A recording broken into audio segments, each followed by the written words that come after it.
Welcome, everyone. I'm Katharine Stevens. I'm a scholar at the American Enterprise Institute, specializing in early childhood development and learning. And I'm delighted to welcome you to today's discussion with three extraordinary leaders from Ascend at the Aspen Institute and South Carolina First Steps to School Readiness. Our participants in today's event are three of my very favorite people working in early childhood. Marjorie Sims is the managing director at Ascend at the Aspen Institute. Sarah Height is the associate director for network and outreach at Ascend. And Georgia Martin is the executive director of South Carolina's First Steps to School Readiness. Marjorie, Sarah, and Georgia are going to tell us about their outstanding work in using what's called a two-generation approach, focused on aligning social services around whole families to increase the impact of often fragmented public programs to help vulnerable parents with young children move ahead together as a family. Multiple federal programs fund billions of dollars of social services targeted at families with low incomes and who face other challenges. But those programs are often much less useful to families and less effective than they could be, because at the state and local level where programs are carried out, they're very frequently operated in fragmented and misaligned bureaucratic silos, each constrained by its own unique, often elaborate administration rules and procedures. To give you a quick sense of this, I want to share this slide showing the government-funded programs for families and children in Mississippi. So this just gives you a sense of so this is a chart of the state government collected information on every single funding stream coming into Mississippi, and its separate office. All of the programs on this long sheet are operating at the state and local level, targeting the exact same families.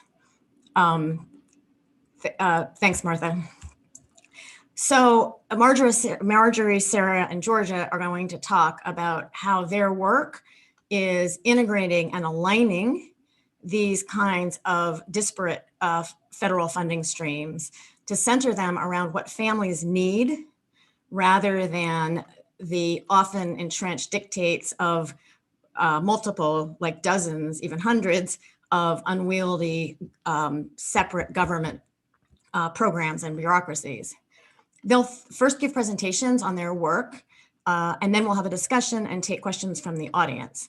There are two ways to ask questions. You can email them to martha.baker@aei.org, martha.baker@aei.org, or send them via Twitter using hashtag AscendAtAEI, hashtag ASCENDATAEI. Please feel free to send questions as they come to mind. We'll collect them as we go along to answer after the presentations. With that, I'm delighted to turn things over to Marjorie.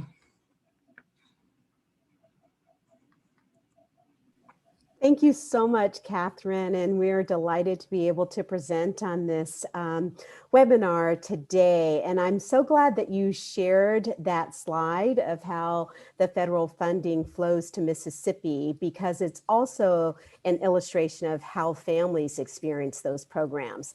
And as you noted, our work at Ascend at the Aspen Institute truly is to make this work more effective and efficient, both for the public sector as well as for families.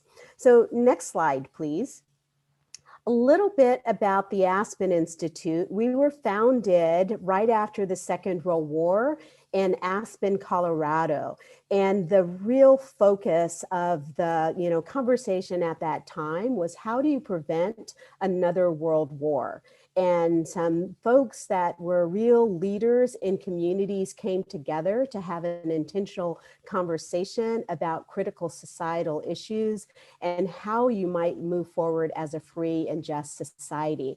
All of our work is really rooted in that convening focus. Here you see a picture of Maroon Bells in Aspen, Colorado. We have a campus there. We're based in Washington, D.C., have an office in New York, as well as affiliates around the globe. Next slide, please. Ascend at the Aspen Institute was founded as a program at the Institute about 11 years ago by Ann Mosley. She's our executive director, as well as a vice president for the Aspen Institute. We focus our work really intentionally to, how do you make certain that both through program and policy, we're working more effectively and efficiently for families. We do a number of convenings, throughout the year. Obviously, all of them are virtual right now. And we provide a lot of resources and tools to practitioners as well as policymakers and philanthropists about, how do you make certain that, you're taking a whole family or a two-generation approach. Next slide, please.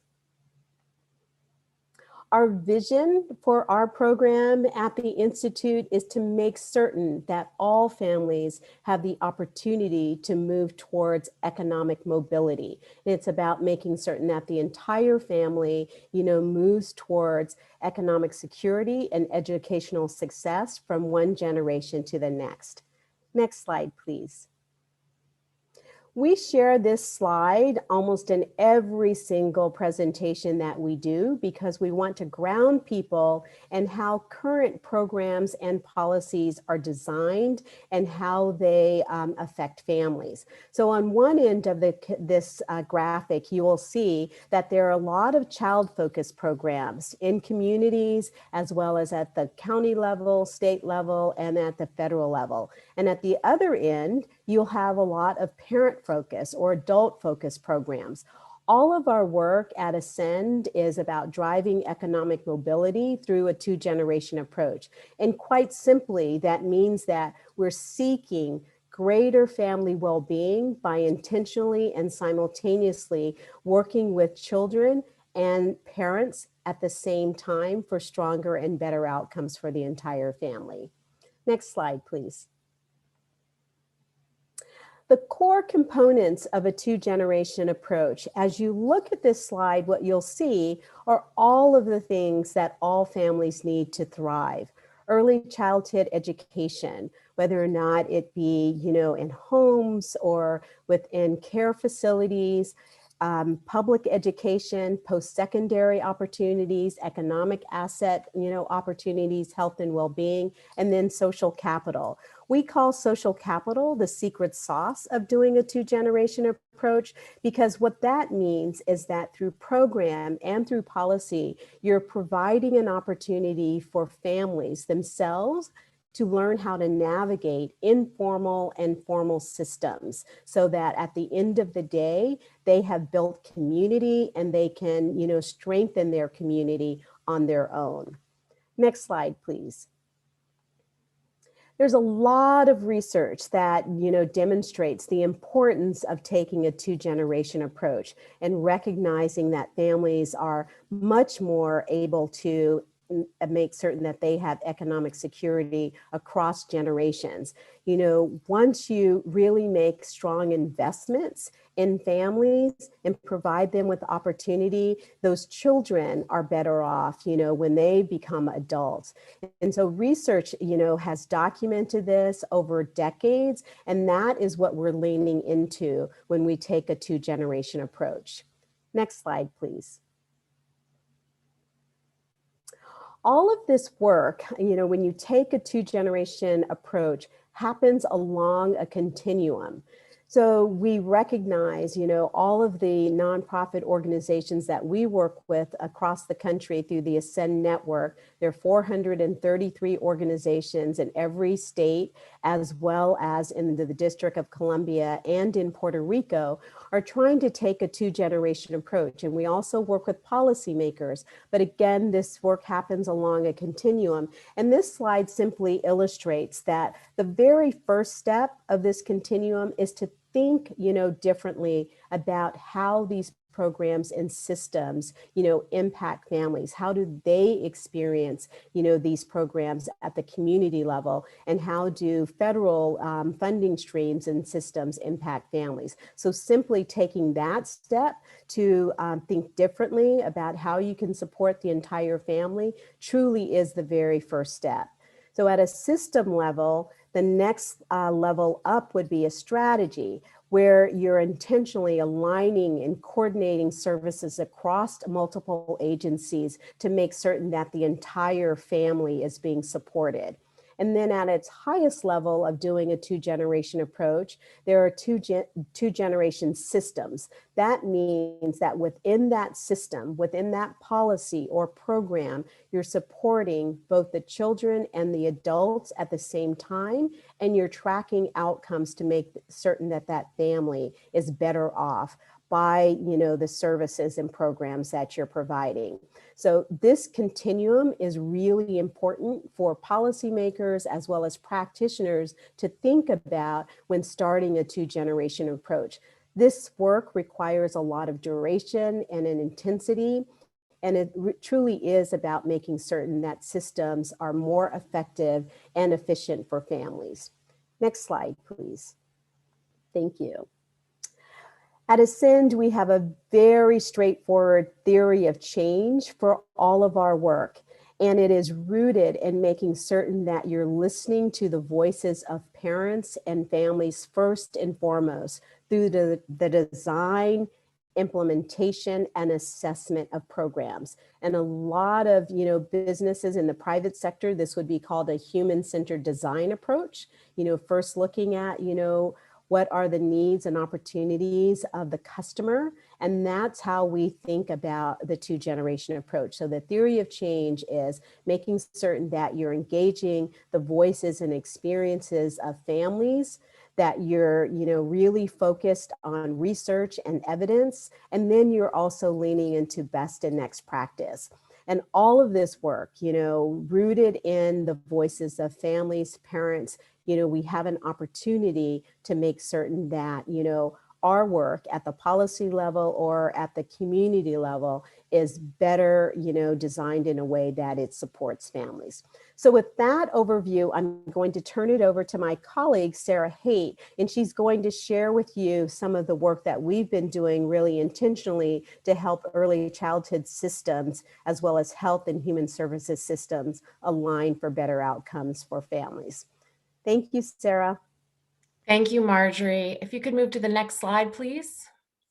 So what does this look like in practice in our work? So as Marjorie said, when it comes to giving families the best chance for success, the impact of access to quality healthcare and early childhood development is undeniable.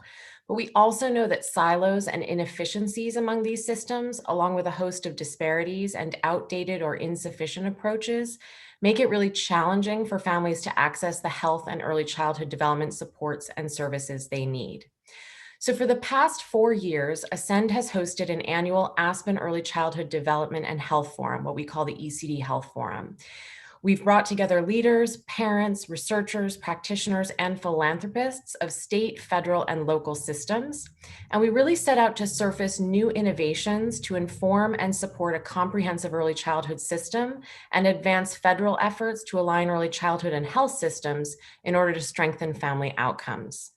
So these forums have identified a range of gaps in systems. We've identified the power of parent voice in shaping policies and new ways of collaborating to improve outcomes. And you'll hear shortly from Georgia about what that looks like in one particular state.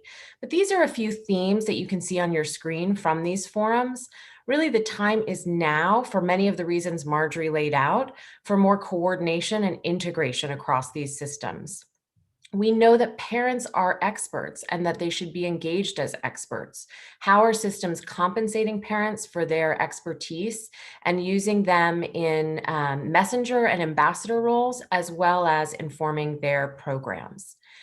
Tracking child and parent outcomes in one place. This requires an upfront effort, but we know that it results in more efficient use of resources and improved outcomes for whole families. Keeping resiliency and racial equity front and center. So ensuring equity means that systems can elevate thriving families in the context of adversity rather than reinforcing stigmas. We also want to avoid foundation-driven silos, so create blended funding streams and mechanisms that bring different collaborators together. We're at a unique moment in time right now where there are incredible family and national foundations doing vital work in states and communities. We want to be able to leverage those resources and create more public-private partnerships for sustainability. And then this last one is leadership matters. We know that innovation and evidence building together in communities and states is seeded by robust leadership, and that the way that leadership gets implemented needs to avoid over-branding something so that when political or other factors shift leadership, some of these ideas can take root and remain. Next slide, please. So in early 2020, actually exactly a year ago today, we were in the midst of planning our 4th Early Childhood Health Forum when, as everyone knows, COVID-19 began to spread throughout the US, and all of our in-person convenings were canceled. And we spoke to our federal partners and they said, we really want to have these conversations. So we pivoted to a series of virtual roundtables last spring. And these were action-focused discussions on opportunities among key federal agencies to support early childhood development and health and well-being. And they included, but weren't limited to, leaders from the Administration for Children and Families, the Maternal Child Health Bureau, and state leaders, including South Carolina and Georgia, whom you're about to hear from. We had leaders from Connecticut, Mississippi, Georgia, Colorado, Oregon, and Ohio involved in all of these conversations going back to 2017. And we really focused on a set of objectives that you can see here and surfaced recommendations that we've outlined in a brief that comes out next week. And it's designed to equip policymakers and practitioners with a deeper understanding of ways to better blend funding streams, create parent feedback loops, partner with community-based organizations, and maximize federal resources for states.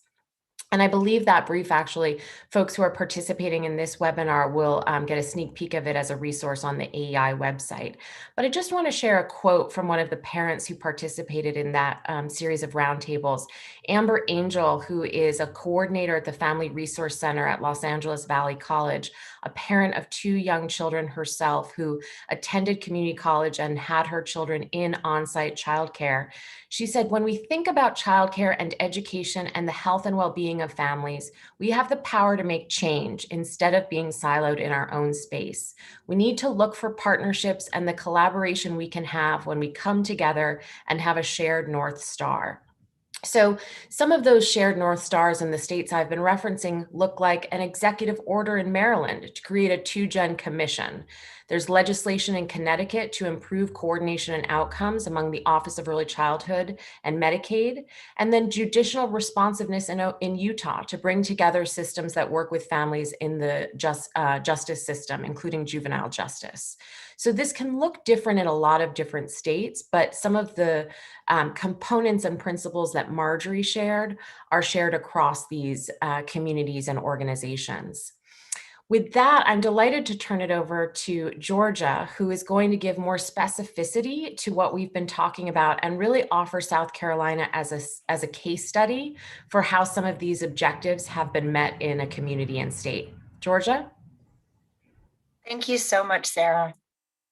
It's a pleasure to be with all of you. And I want to just begin by saying I'm Georgia Miorten, and I have been an Aspen Fellow for the past 3 years. I've participated in the state team that Sarah was just referencing, connected to early childhood and health. And the reason that our Governor Henry McMaster, has supported my participation in this fellowship is because he understands that for families to be successful, for parents to be able to return to work, for young children to grow into people who are successful in the workforce, we need to invest early. I want to actually share with you that I was called into the governor's office just yesterday, and I was directed to explore opportunities between South Carolina First Steps, the state's dedicated early childhood agency that serves families and their young children, and opportunities together with our technical college system, which constitutes 16 technical colleges. And the governor's office said, we have just dedicated significant federal funding to providing certifications and workforce opportunities for people who would want to participate them to be able to return to work. And he said, what would it look like if the families who were a part of your home visiting programs, which we provide, could also be linked up with these services? So I want to share just for a moment about what South Carolina First Steps does. You can go on to the next slide, if you will. Our work involves families and parents. We've been around for 21 years, and we were built on the belief that parents, families are their child's first and best teacher. So we provide home visiting, which is intensive parenting education programs that take place in the home, as well as literacy programs and parenting groups. Our work supports the economy. So our governor has been saying a lot recently that South Carolina is open for business. And for parents to be able to return to work, they need safe, high quality, affordable childcare and early learning opportunities like pre-K. So Governor McMaster is working hard to expand the state's targeted, needs-based pre-K program statewide. In South Carolina, we have a mixed delivery system for pre-K4. Children in need qualify for that full day program, and parents have a choice. They can choose to send their child to a 4K program that's actually inside of a public school, or if it fits their family's needs better, they can go to a pre-K program that is curriculum based and evidence-based, and they can involve their child in that program in a childcare, a faith-based center, or even a private school. And so South Carolina First Steps supports those programs that take place in private childcares, nonprofit, private, faith-based childcares, as well as private schools and charter schools. Our programs are funded with state dollars and really notably with private capital. For every state dollar that we invest, our local grantees across 46 counties who deliver programs directly to families, they match our state funds with $1.18 in private, philanthropic, and non-state resources. At South Carolina First Steps, we do a lot. We actually served over 30,000 children directly last year, children birth through age 5. But notably, we cannot do it alone. So you saw that flow chart of what Mississippi's programs look like. And I'm going to just honestly say that early childhood systems in every state are complex. They oftentimes have really noble goals. So if you'll go to the next slide, I'll give you an illustration of the type of goals that early childhood systems often have. And these are some of the goals that South Carolina's system has. Children who arrive at school ready for success, young children who are healthy and safe, parents who are engaged in their children's learning and development, and an economy that can thrive. And that, like I said, is very important to our conservative governor and our state legislature. And of course, for our economy to thrive, we need parents who can go to work and who can support their families. Unfortunately, as you've already heard, early childhood state systems are often siloed and very difficult to navigate for the families who need their services the most. So in South Carolina, our Early Childhood Advisory Council, which includes the directors of every state agency that touches young children, mapped out the flow of funds into our state's early childhood system. And if you'll go to the next slide, then I can show you all what that flow of funds looks like in South Carolina. So what you see at the top is the federal funding that flows into South Carolina's early childhood system. You see funding coming down. It's a pretty small slide, I realize, but you see funding coming down from the Federal Department of Health and Human Services, Department of Agriculture, Department of Education, and those resources flow down into our state into almost 10 different agencies. And you see many of them here. We actually now realize that there are more agencies that are involved in the early childhood system. And you can see that one of the unifying mechanisms that we've used in South Carolina is the infrastructure of the Early Childhood Advisory Council. And so on the left-hand side of the screen, that little blue rectangle says Early Childhood Advisory Council. And so the state funds that flow into the system, as well as the federal funds, all of those agencies come together. But one thing that we've been really intentional about in South Carolina is we've not created new bureaucracy, right? So we have not said, let's go create another agency to unify the system. Instead, we've said, let's use the efficiencies that are built into an existing system and work together on interagency collaborative projects to make sure that we're putting families and their children at the center of all of our decision making. So if you want to zoom in by going to the next slide, we may be able to see this just a little bit better, but I wanted to zoom in here for a reason. So you can see that South Carolina First Steps, we receive state funding for home visiting and parenting education, for childcare quality enhancement, and for pre-K4 programs. And then if you zoom over and see the South Carolina Department of Social Services, up there on the federal side, you can see that in the Office of Child Care, there's the Child Care and Development Fund, oftentimes just called the block grant, the Child Care Block Grant. And those dollars flow into the South Carolina Department of Social Services. And one of the things that those federal resources do is that they provide vouchers to children in poverty, children involved in the TANF program, whose parents are in TANF, the Welfare to Work program, and also families who are part of the child welfare system. So you can go to the next slide. We acknowledge that having that flowchart was really helpful to all of us who were system leaders. And I've got to say our legislators also really appreciate it. It's probably the document I use the most when our legislators are looking for efficiencies and trying to figure out ways that we can save money while impacting more children and families. So we all really like that flowchart, but frankly, it was not a particularly helpful tool for families. It still looked pretty overwhelming. And so we came together to develop a framework called First Five South Carolina. And you can see that we put families at the center of this framework. And we use this as an illustration that is also in the process of being converted into a portal and a common application system for all of these different programs across the early childhood system in South Carolina. So I wanted to give you just one example, if you will go to the next slide, about what it looks like in a state to put families at the center. In South Carolina, we participated in the Preschool Development Grant. We received funding. And one of the things that our state used those resources to do was to conduct a very intensive statewide early childhood needs assessment. We reached out through focus groups, regional meetings, and also an online survey. This was in 2019, so pre-COVID, when we were able to meet together. And we heard from the voices of over 5,000 people. Those focus groups took place in every single one of our 46 counties. And I just note that because we have parts of our state that are very rural, and hosting a regional meeting where transportation is a challenge for families can be a real barrier for parent participation. And so those focus groups were really targeted at reaching families where they are. And so of the nearly 1,500 focus group participants, 61% were parents of young children.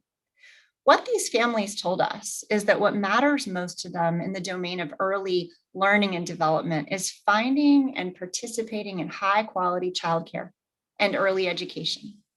They said they wanted to know what to do in order for their children to be ready for school. And then in the domain of family and community support, I thought this was really interesting. Our families, the single most important thing to them in South Carolina, what they said to us was that they wanted to have enough time to spend with their children. So in a state where, we have many different demands pulling at our purse strings, it's critical that we listen to families. Twice as many people actually said that they wanted to have enough family time to spend with their children than those participants who said they wanted to feel safe at home. So that means that our families feel safe We don't need to invest as much in that, but we need to figure out ways for families to spend time with their children. And you can go to the next slide. So in response, we felt like it was important for us to develop some programs and some innovations that would directly respond to what families said they needed.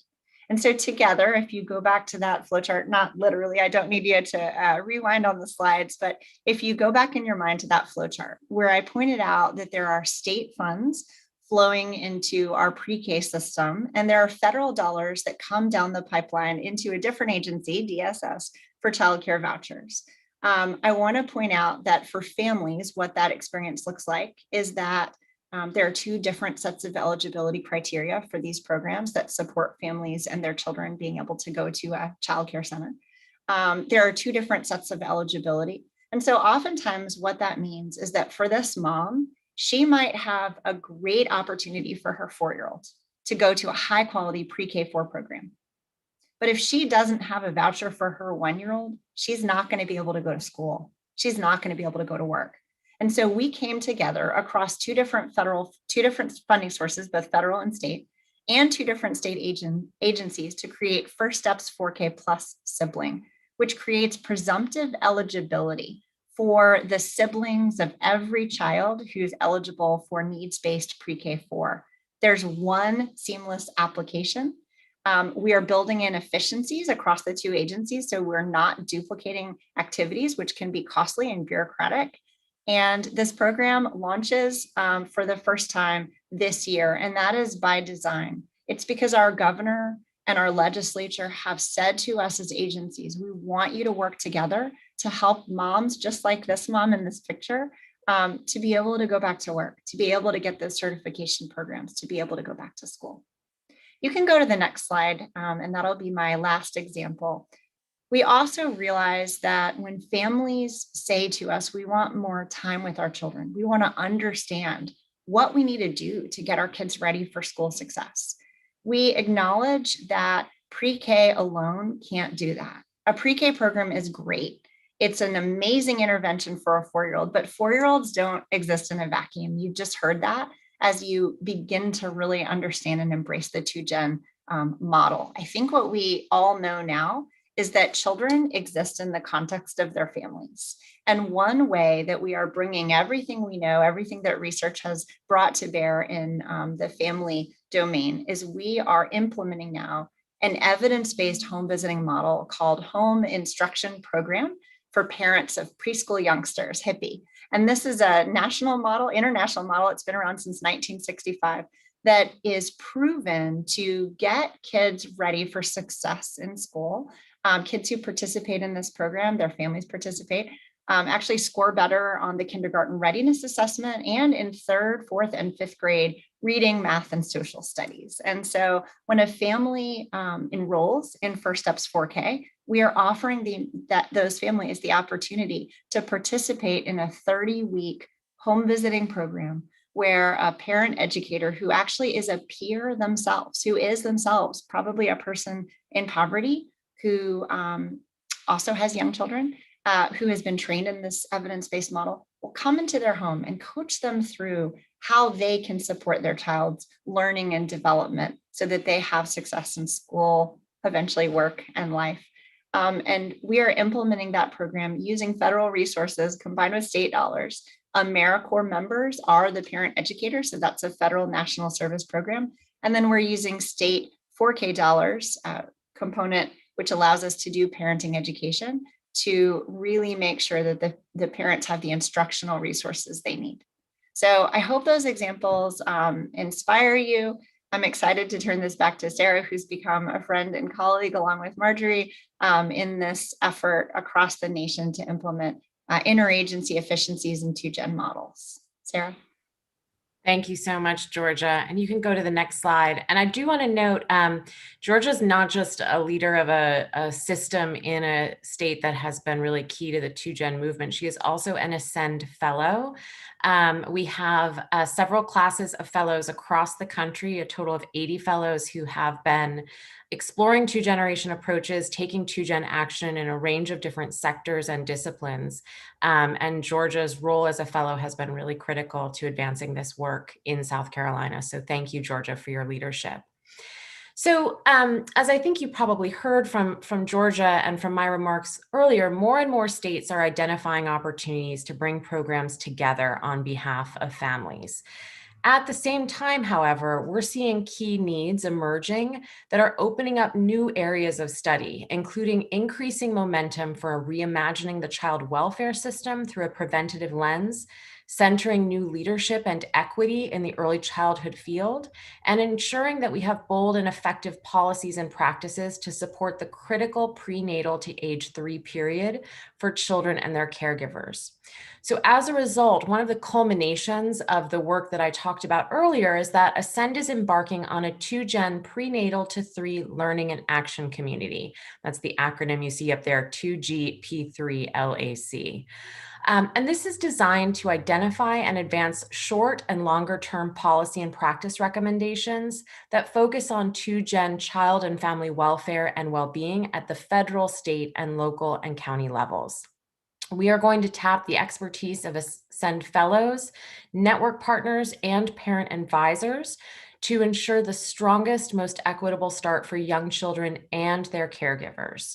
And I just want to note that there's a really important body of research that has informed this. And this is what we know about the transition to parenting. So the University of Denver has 2 amazing researchers, Pil-Young Kim and Ascend fellow Sarah Wadamura, who have found that the parenting brain changes when you become a parent. And this is applicable to all primary caregivers, including fathers and non-biological parents, in addition to biological mothers.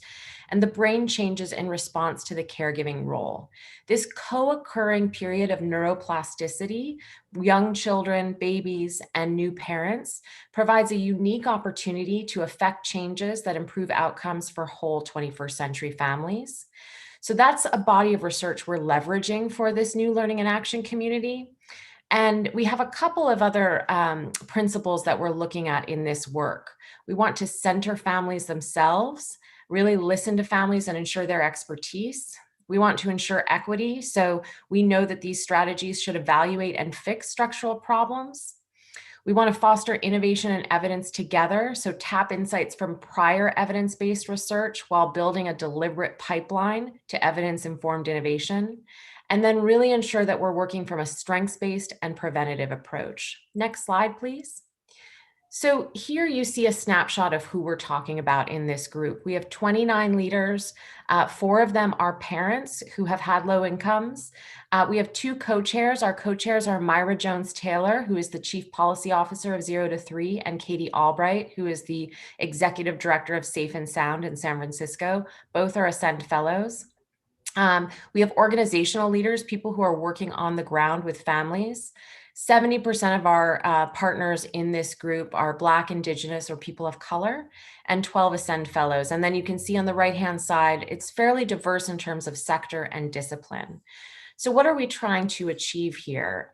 We really want to guide this work towards the most important levers in federal, state, and local policy, funding, research, and practice to better support children, caregivers, and families in the earliest years. This will culminate in a set of recommendations, and we have had 1 kickoff meeting so far, so this is taking place over the next year. And I also want to note that the context of this pandemic is going to be very, very important. What are some of the things that have shifted that we want to keep? For example, some of the aspects of telehealth, and what are some of the things that we know need to change more than ever based on what we've learned over the last year. So I look forward to having a way to partner with AEI and Katharine in the future to share more of these findings. But next, I want to turn it back to my colleague Marjorie, who's going to share insights from some of our focus groups and polling that inform much of the work that we've just shared. Marjorie?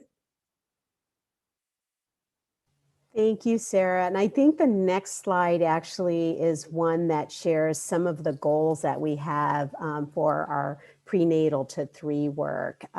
As Sarah had mentioned, all of this work is really intentionally to really make certain that, parents and young children have the best start as possible. So next slide, please. Thank you. So parent voices, the life for parents of young children today. In October of 2020, Ascend, working in partnership with Lake Research Partners, hosted 13 different focus groups of parents across the country. All of the parents were up to 200% of poverty, and some of them were experiencing, low incomes very specifically because of the COVID pandemic. And we wanted to make certain that we were able to delineate, parents who had, been experiencing poverty for years and those that, were recently experiencing low incomes because of COVID. And these 13 focus groups were really intentional in a way that we wanted to surface information that would inform Ascend's work going forward, inform the work of our national fellows, as well as our network partners. And we did these focus groups. They were 90 minutes each. Some of them were specific demographics, around race or, opportunities for families. We did one that was specific to those parents that were in post-secondary systems. And again, very much to understand how parents were experiencing public programs as well as how they were addressing the pandemic. So next slide, please. And here are some of the key findings. All of this work, again, is to really understand, how parents think about, programs and policies and what's at the top of their mind when they are trying to manage their families as well as navigate, new issues related to work. So what came first and foremost, obviously, is that, parents were really concerned at the time around the COVID pandemic. They were feeling overwhelmed. A father in Jackson, Mississippi actually said that, his role now has expanded to being the doctor, the teacher, the coach, the nurse, all of these roles that are often, held by other professionals, supporting children are now resting on the shoulders of parents. And this has exacerbated, tensions with, in families and within communities where people are really overwhelmed and trying to seek out, how to best, serve all of these multiple roles for their families. However, there also was a real important silver lining that we heard from parents. And that was that they were able to spend much more time as a family. As Georgia mentioned, is really important, that voice from parents in South Carolina really mirrored what we learned in our focus groups, is that, when parents have the time to really bond with their children and bond, with, other members of their family, it really is viewed as precious time, because most parents, feel that, there's never enough time when you're working full time or have multiple jobs. And so that truly was an opportunity that the parents saw that was, illuminating and heartwarming for us to hear. And the other, real important concern that parents found, or shared with us is this, racial injustice that had happened, across the country, last year. Some parents felt that they had been experiencing it for years, particularly the parents, of color, those that were, African American or Latino or Native American, really felt that, all of this was just really coming to light as opposed to, something that was new. And they expressed, these concerns, for their children, what would the future look like? And in some cases, people were very, very concerned, about, how this would impact their children's opportunity to thrive going forward. And another real important theme that surfaced through our focus groups is the role of fathers.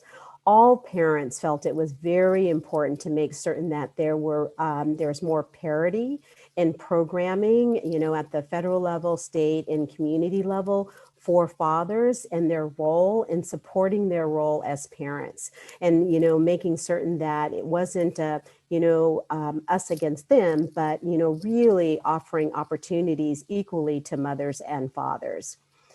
Childcare, making certain that it was affordable and high quality was a really important concern that parents raised.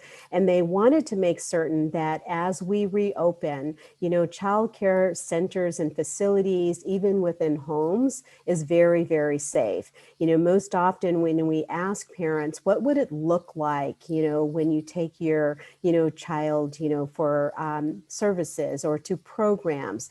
And one of the first things that they said is that they really wanted to understand what the safety precautions were, the facilities and, the workers wiping down, equipment, are there sanitation stations? So as, we begin to reopen, these concerns of parents, really need to be taken to heart.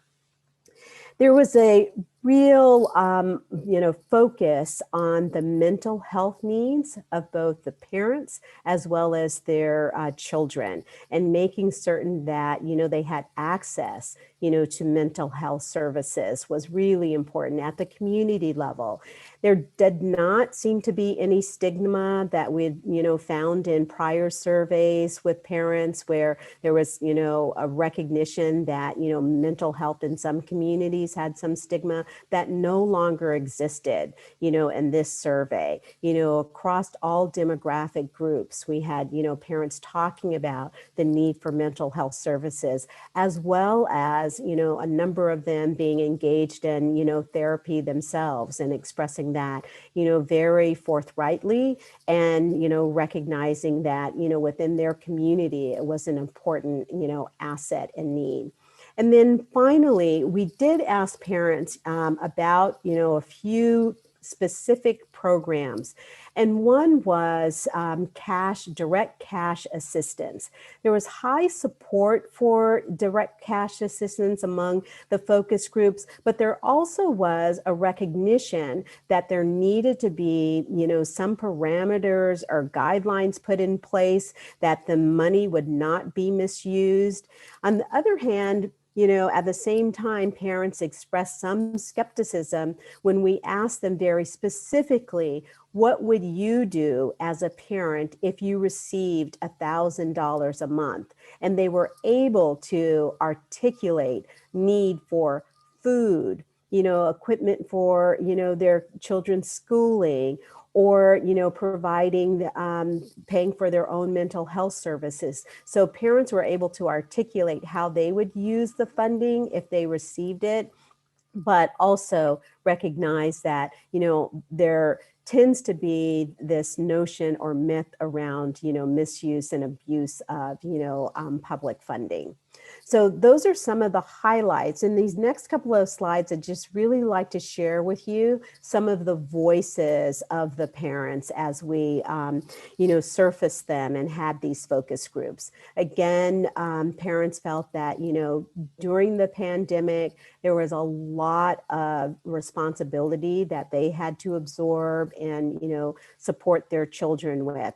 And I just want to pull out this one quote from an African-American mother in a focus group that we had, that covered Tennessee, Mississippi, and Georgia. She said, you have to be, parents are superheroes. You have got to do it. You just roll with the punches, and you're able to do anything at any time, anywhere, and for your children. And that means everything. So you can see that parents, deeply, understanding that their first, and foremost responsibility was, supporting their children in all aspects, and really wanting them to protect them against the impact of the COVID pandemic. Next slide, please. So some more voices from the parents. As I mentioned earlier, parents said that they were, having to navigate these many roles, very unexpected and very, very stressful for them. And what we do know is that when parents are stressed, so are the children in the family. And as we think about, programs and policies to mitigate some of the impact of COVID, we do recognize the importance of making certain that mental health services are available for both the children as well as their parents. And here you'll just see some more of those voices of the parents. And the first one, kind of illuminates, what I shared earlier, is that, parents feel like they have to fulfill multiple roles. Next slide, please. I think we may be coming to the end here. But so across all of these focus groups that we did, again, this was, national. We focused on a few key states, but also touched upon about 20 different states in these focus groups.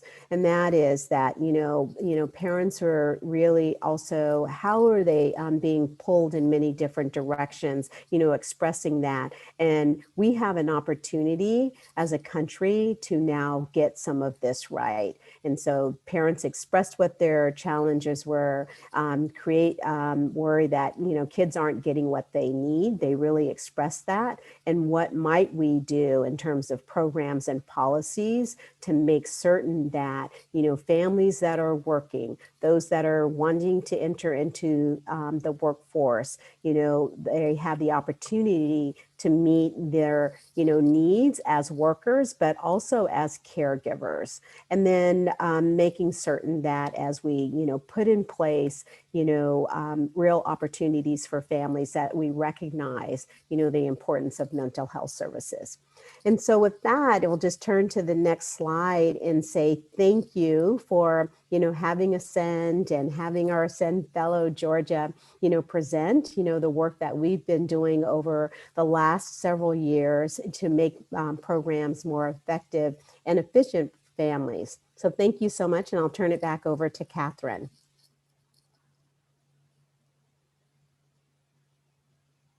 I think you're muted, Katharine. When are we going to learn? Thank you so much to all three of you. That was just a fantastic presentation, and we will check with you to see how much of it we might be able to post on our website, because it was just really fascinating. And I think things that people may not have heard before, what the work you're doing is so groundbreaking. You all are so soft-spoken and sort of calm seeming, but the work you're doing is just groundbreaking. And I have a couple of questions that came to mind. So this seems to be like, you look up no brainer in the dictionary and there's a giant picture of this, right? I'm not seeing what's wrong with the idea. It's much better for families. It sounds like it's both supportive and empowering. It greatly increases the effectiveness of public dollars, and it saves money. So the question I have, and I guess I'd like to direct this first to Marjorie and Sarah, and then if Georgia could comment on this. My question is, what is blocking this from happening? What is the single biggest challenge to making this sort of this no-brainer thing happen in I mean, Georgia is here because my sense is, and maybe Marjorie, you and Sarah can speak to this, that South Carolina is outstanding in doing this kind of work. And that may mean there's 49 or 48 or 40 states that aren't doing it. And why not? What has to happen to get them to do it? Sure. And that's a great question, Katharine, and one that we try to address every single day, because the two-generation approach is, something that's inherent in Indigenous communities around the globe. This is not a new concept. However, we have become so sophisticated and our approach to children, to young people, and to adults, we've forgotten how families work, right? If a family, in an Indigenous community is in crisis, you don't just help one member of the family, you help the entire family, right? That's what this work is about. But when you look at the federal level, the state level, at the county level, Georgia can speak to this, Sarah can speak to this, and across multiple programs, is that it's very siloed, very sophisticated, right? We have childcare programs and services that don't recognize the important role of parents. And we have workforce development programs that don't recognize that there are many parents within those systems. Changing these systems requires a lot of leadership and culture change.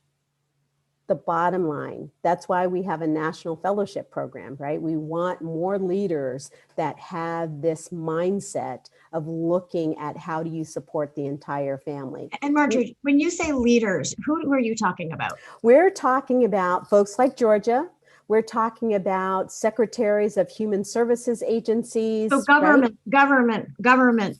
And also private sector. We have, presidents of foundations within, our fellowship program. We have community college presidents. We have researchers within our fellowship program. So very diverse group of leaders. We recognize that it really requires all sectors at all levels to change these systems as we know them.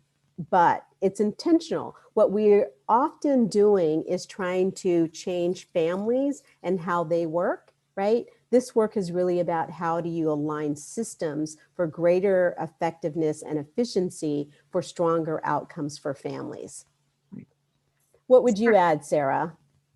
No, I think that captures it really well. I think the other challenge is this is an approach. It's not just one program. And that can sometimes be hard for people to tolerate, that it doesn't look just one way, that this is about a mindset in terms of how you approach families, and that it can manifest as a systems change, a program change, a policy change, but it's not one singular model, and that we are building a field around a range of different strategies and approaches. And I think that in and of itself, that way of doing and thinking requires the ability to hold both what I talked about is innovation and evidence building together.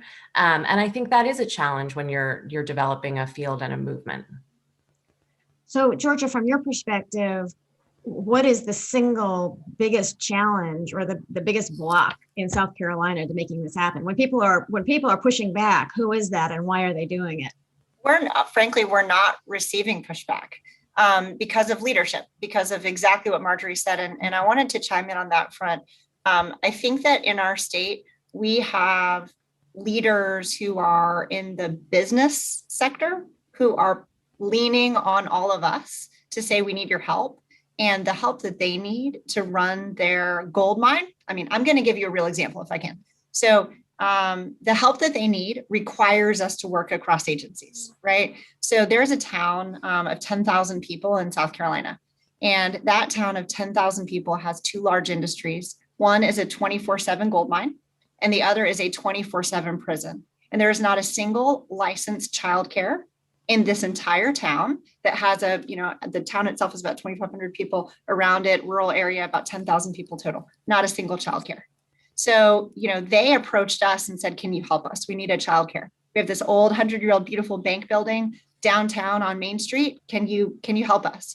Well, we provide 4K, and we're a great development organization, but we're not a potential funding source for childcare for 0 until 4. And so that means that we have to work together across agency lines.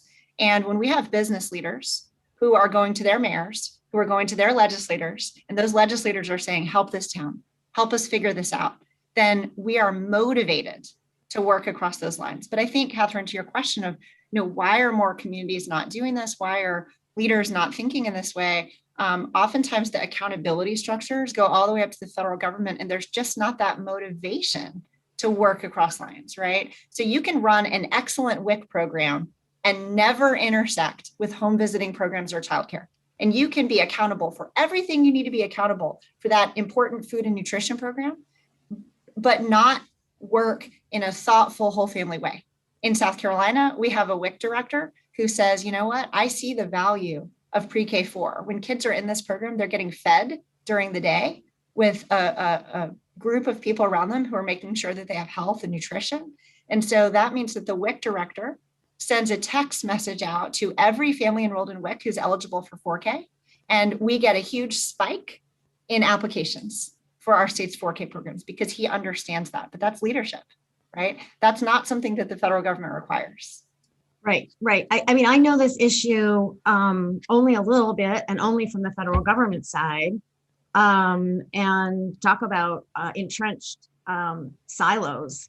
At the federal level, each program, not only does it have its own rules and regulations and eligibility requirements, it has often a fairly large group of people who are very invested in their program and their way of doing it, and are more interested, in my observation, not everybody, but you know, and it's not the individual people, right? It's like it's the momentum of the system that seems to lead people to be more focused on defending their program and the way their program is doing it, maybe fighting for money with other programs. And there are not structural incentives for the kind of collaboration and coordination you're talking about, Georgia. Do you guys have any ideas about, because it does all, I mean, the state level, I'm sure, is its own special kind of nightmare, at least in some states, but it does all come from the federal government. That's where the vast majority of this money is coming from. Those are the frameworks that the states are required to be responding to. What are you guys' thoughts on what kind of mechanisms, incentives could be put in place at the federal level that would help at the state and local level? That's a really important question, again, Katharine. And there has been some movement over the last several years, probably about 6 years, starting with the Obama administration and then through the Trump administration. And now, we're hopeful that the Biden administration will, take this up as well. But what we know is that there's real interest, within departments and agencies for aligning these systems. There has been created this interagency council towards economic mobility. That's a real opportunity, bringing together Health and Human Services, HUD, USDA, labor, all of the key agencies that, really touch families in a real deliberate and intentional way. How do you align at that level? Senators Heinrich and Collins have introduced legislation over a number of Congresses, the Two Generation Economic Empowerment Act that actually, fueled a General Accountability Office report that, indicated, how states struggle to implement two-generation approaches, and then calling on the Department of Health and Human Services to share with states how they can take two-generation approaches. And the Assistant Secretary for Planning and Evaluation actually provided a lot of information on their website about how you can actually do this. So there is momentum, but again, it requires a lot of leadership. And thank goodness, for governors like, in South Carolina, leaders like Georgia that are, doing it within the state. Really important. But, we have over the last, 6 years worked very intentionally with 12 states, at a state level that are interested in taking a two-generation approach. So we know that there's momentum, but how do we continue to fuel it is really important at this juncture. Georgia, do you have any other thoughts on that? I would just add funding, right? Funding and accountability. So from an accountability standpoint, there was a mechanism created. The federal government looked down about 10 years ago in the Head Start Act and said, hey, states, you're receiving federal funding from disparate sources, and go and create these federally mandated early childhood advisory councils to coordinate and convene and connect. And I know that because we as a state were required to do that. The legislation is there. There for many years was no federal funding to support that work. And in South Carolina, we've never received a state dollar for those resources or for that work. And so the result is it lives on paper, but for many years it was an unfunded mandate. And then the preschool development grant was created as a funding mechanism to really build integrated, family-centered early childhood systems that extend beyond childcare and early learning, but really integrate with home visiting and health and nutrition and early childhood safety, right? And so I just want to say that was a brilliant move. And unfortunately, only about half the states were able to get those resources. But I think when there is a mechanism already in place, I'm a big proponent of not creating, Right. new bureaucracy. There already is a law in the books that says Yeah. go coordinate. The federal government just needs to hold states accountable to do it and to fund that system building work. I think people in state and federal bureaucracies, the people who've been there a very long time, those aren't necessarily the same people who are particularly focused on innovation. It's not what they right. It's just the personality, the kind of person who thrives in that environment.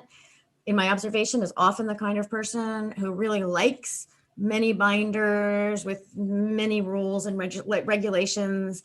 Not everyone at all, right? But it just seems as though the type of many of these levels of bureaucracy are going to have many people who are simply intrinsically not that interested in innovation, right? Well, What are your thoughts on that? yeah. So let me give you just a short story here about the difference that leadership and systems change can look like.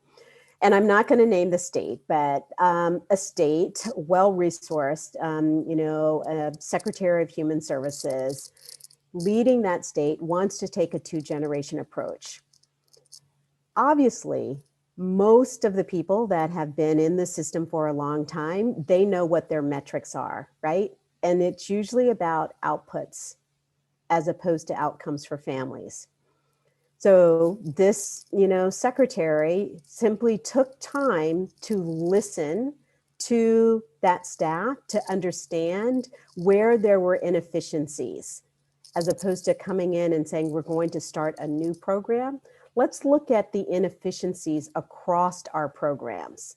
And in that kind of, review of all of the programs and all of the reporting, came up with a number of reports that were duplicative. People didn't understand why they were doing the reporting, and they didn't know how they were tracking outcomes based on the reporting. So reducing some of that efficiency allowed an opportunity for this secretary to put in place, more of a two-generation approach, because the staff, really important to, designing and implementing these programs, realized that, through this work, they were going to become more efficient. I think most people in these jobs, want to do the work because they support, families and communities. But over years, recognizing what the end goal is an output versus outcomes, it becomes very redundant. But you have to, make certain that you're looking at where there are redundancies and inefficiencies as a starting point, for staff that are doing this work. That's just one example. There are many different approaches, as Sarah mentioned, to taking a two-generation approach. But we would say that first and foremost, it's looking at where there are inefficiencies within these systems.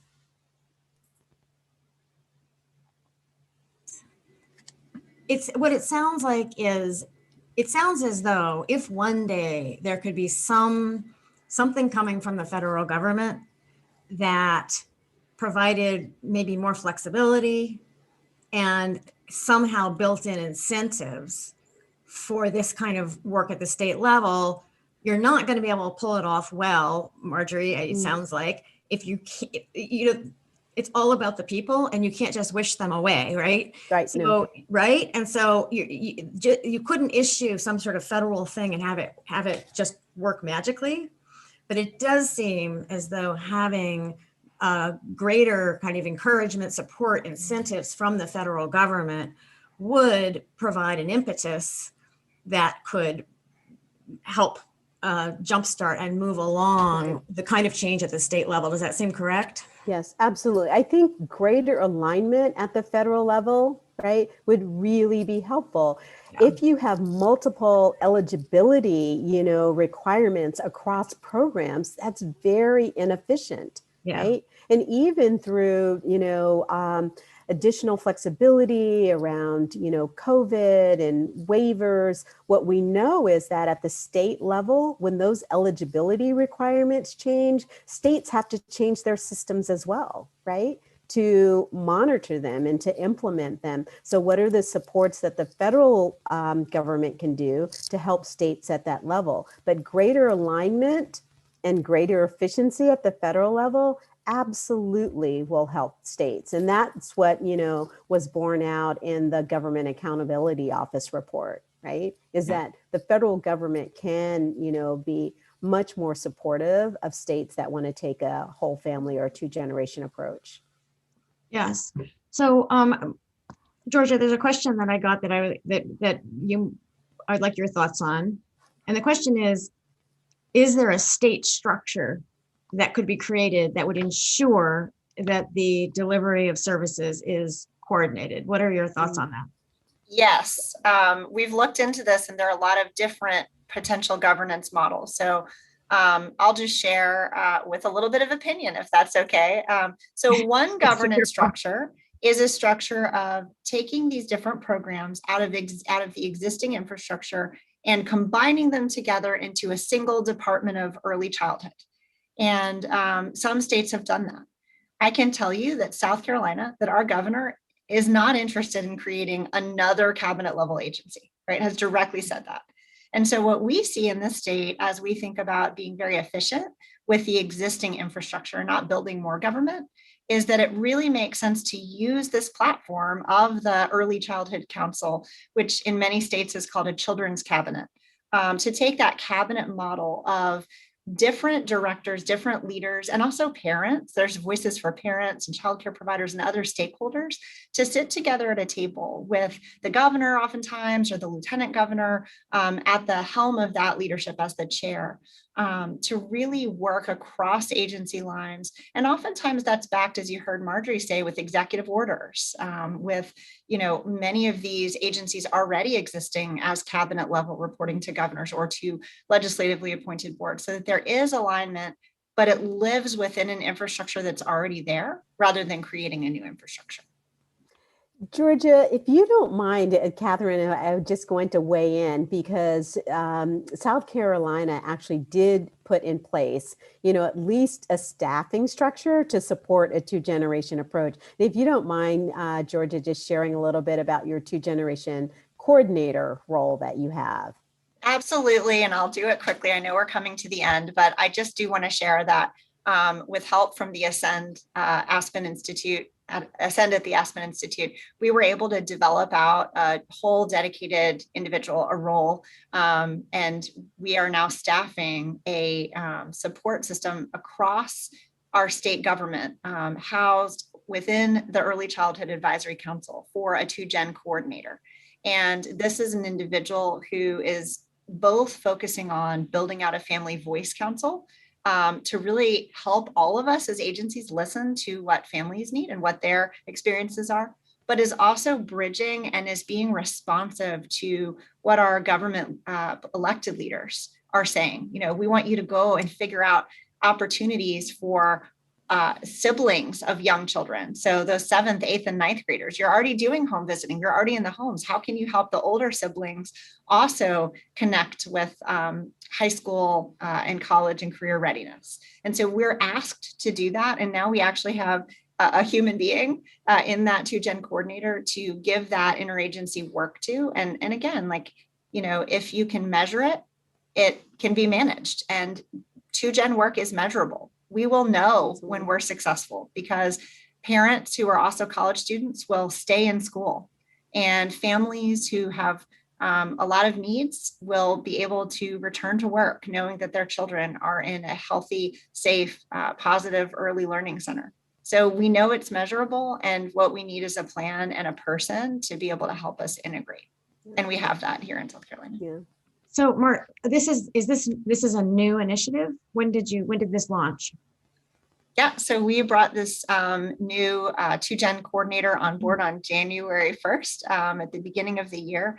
And again, a lot of interest and motivation around this 2Gen approach coming off of the heels of COVID. Our governor and our legislature just super committed to reopening our economy, to getting people back to work, to reopening schools. And I think with that, really some serious pressure from Boeing and BMW and Michelin, these large companies that are here in South Carolina who are saying, I need my workforce to come back, and we have a school and childcare problem. Where are these kids supposed to be? And so with that business pressure, I think we're all being responsive, and it's just an amazing moment to be able to really lean into a 2Gen framework. Yeah. And Katharine, if I just might add quickly, South Carolina joins, 6 other states that have had 2-generation coordinators. So Washington State, Colorado, Minnesota, Tennessee, Connecticut, Maryland, a number of states have, put in place, positions, staffed, positions to really support a 2-generation, approach across multiple departments and agencies. Well, it would be fabulous to do another event in a year, maybe, to talk about what happened with that and how it's worked. Because if that worked, that would be, waiting for the federal government. We don't know when that will happen. But if this approach works, that would really be amazing. Yeah, no, we're excited about some of the outcomes that are already surfacing at the community level as well as at the state level. So thank you for having us, Katharine. This has been a really wonderful opportunity. Well, thank you all so much for sharing your really, really impressive and valuable work. I appreciate it so much, and I've loved listening to what you've been doing. Thank you so much. Thank you. Katharine. Okay, bye-bye.